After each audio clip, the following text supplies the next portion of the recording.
नमस्कार, माझं नाव हितेश मनोज तोडणकर. सो ह्या ज्या माणसाचं नाव आहे ना, ह्याचं नाव आहे राहुल यादव. ह्याने एक कांड केलं आहे सासपाड सातारामध्ये. आपल्या शेजारी राहणाऱ्या एका 13 वर्षा मुलीवरती त्यांनी बलात्कार करून रेप करून जो आपला खलबत्ता काय असतो ना, जो घरी तो तिच्या डोक्यात टाकला आणि डोक्याचा चेंदामेंदा केला. त्या मुलीचं नाव होतं आर्या. ते पण कुठे जागा लक्षात घ्या कुठे, आपली जी राजधानी होती मराठ्यांची, छत्रपती शिवाजी महाराज, छत्रपती शाहू महाराजांची जी राजधानी होती सातारा, तिकडे हे गेलंय. म्हणजे जर आपल्या छत्रपतींची राजधानीच सेफ नसेल तर मला वाटत नाही भारतामध्ये अजून कोणती जागा सेफ असेल. तिची आई खूप रडत होती. तिच्या आईचा हा व्हिडिओ बघा. सो तिच्या आईचं मागणं होतं की ह्याला तुम्ही जेल बिलमध्ये नका टाकू, फाशी नका देऊ, आमच्या हातामध्ये द्या, आम्हाला आमच्या मुलीला जसं ह्याने मारलं आम्हाला पण त्याला तसंच मारायचं आहे. सो मी ह्याच्याबद्दल विचार करत होतो आणि कुठेतरी मला एक पटत होतं की बरोबर आहे.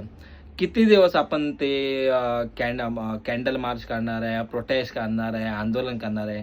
हे असे जे भडवे लोक आहेत ना, ह्या लोकांसाठी एवढं हे सगळं करून काही फायदा नाही. हे सगळं वेस्ट आहे, ह्याच्याने काही होणार नाही आहे.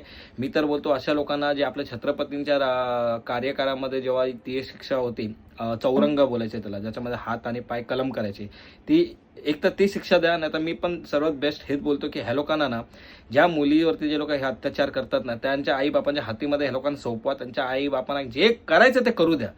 परत ह्या अशा भडव्या लोकांना मग आपण पोलीसवाले पकडणार, त्यांच्यावरती कारवाई होणार, त्यांना पोलीस स्टेशनमध्ये घेऊन जाणार, कोर्टमध्ये जाणार, मग त्या लोकांना परत बेल बनणार. सगळं वेस्ट आहे. कॅन्डल मार्च पण वेस्ट आहे. काही करू नका. आणि हा एक व्हिडिओ बघा, ह्याच्यामध्ये तिकडची लोक त्याच्या घरी घुसलेले आणि मग शेवटी पोलीसवाले आले मध्ये. मला हे समजत नाही, एवढा छोट्या मुलीवरती, तिचं वय फक्त 13 होतं आणि त्या माणसाचं वय 35 आहे. असं केल्यावरही पोलीसवाले त्या माणसांना अडवत होते. कशाला?